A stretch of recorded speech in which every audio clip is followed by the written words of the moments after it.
What's up, everybody? This is Wayne and Megan Tingle live. Well, not live because it's pre-recorded from Nicaragua at our house, at our in-home studio, answering your questions about things that are happening here. You got Q's, we got A's, and we're excited to be a part of this. So here we go.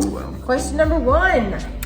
How can we best support during COVID? Take it away, Megan. Well, we first want to start off by saying that we have been immensely blessed that the majority of our boosters have stayed on, have given generously over the last, I guess we're at like 14 months now of COVID. A lot of ministries, even missionaries that were here in Matagalpa, have either left or shut down or folded or closed their doors or folded for lack of funding.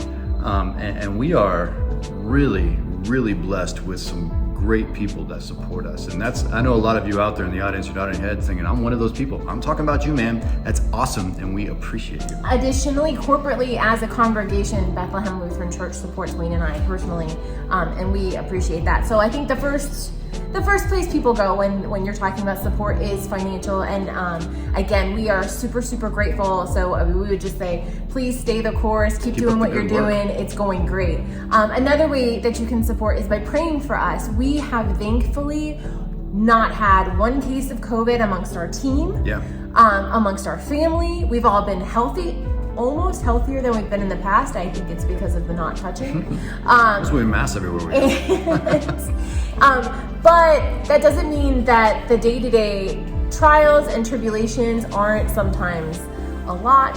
And then when you add a pandemic on top of that, I think that prayer just for our mental sanity and for our continued health are really great ways to support us. You can also follow us on Facebook, follow us on Instagram, follow us on TikTok.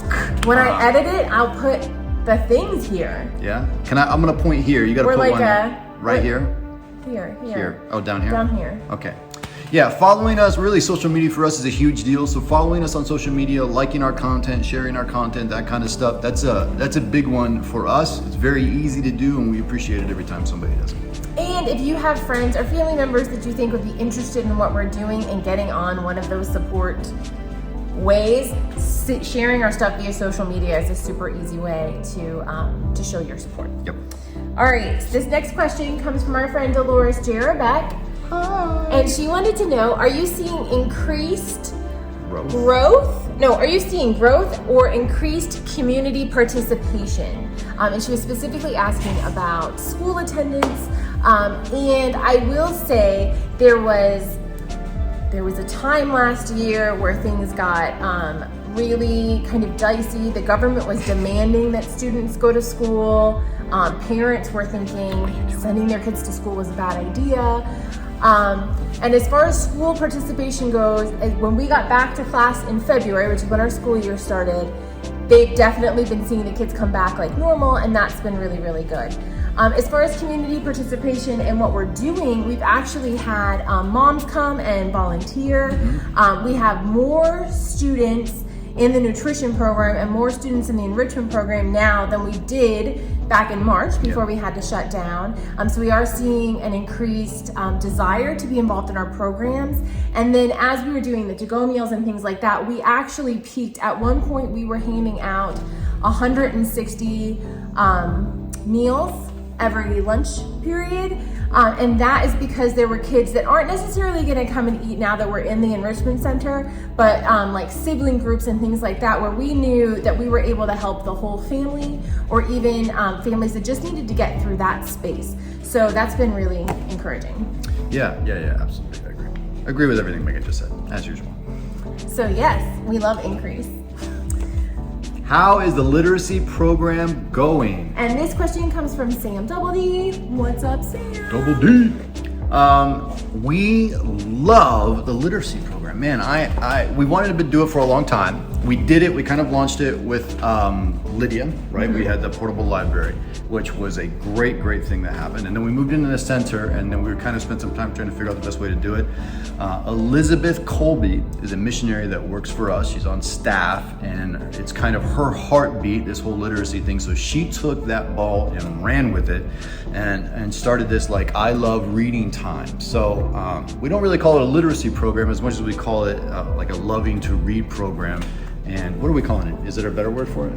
The literacy program. Yeah, it's kind of still in beta, so we don't talk about it very much, but we will in the future. But to answer the question, it's going fantastic. Kids are coming in, learning to read, being exposed to a variety of different kinds of books, being exposed to a lot of comprehension. They're doing artwork based off the books in order to kind of retell the story. It happens all during the week, a couple times a week for a couple of hours, and I just couldn't be more happy with how it's going off. She's doing a great job as a program director. All right, and our last question for this session, future missions trips, plans for 2022, and this question comes from Hope DeBacco. Hi, Hope. Hope, one of my favorite words, hope. The answer, man, I wish I could just give you a simple yes or no. I definitely we want to run trips. You guys know we love running trips. It's a big part of what we do, and not running trips has been weird for us. My hope is that as the vaccines roll out and people become more comfortable, that the governments, the United States and Nicaragua, will lower the restrictions required for flying, because right now you need a negative COVID test both ways. So you need one to get into Nicaragua, and then you need a new one to get back to the United States.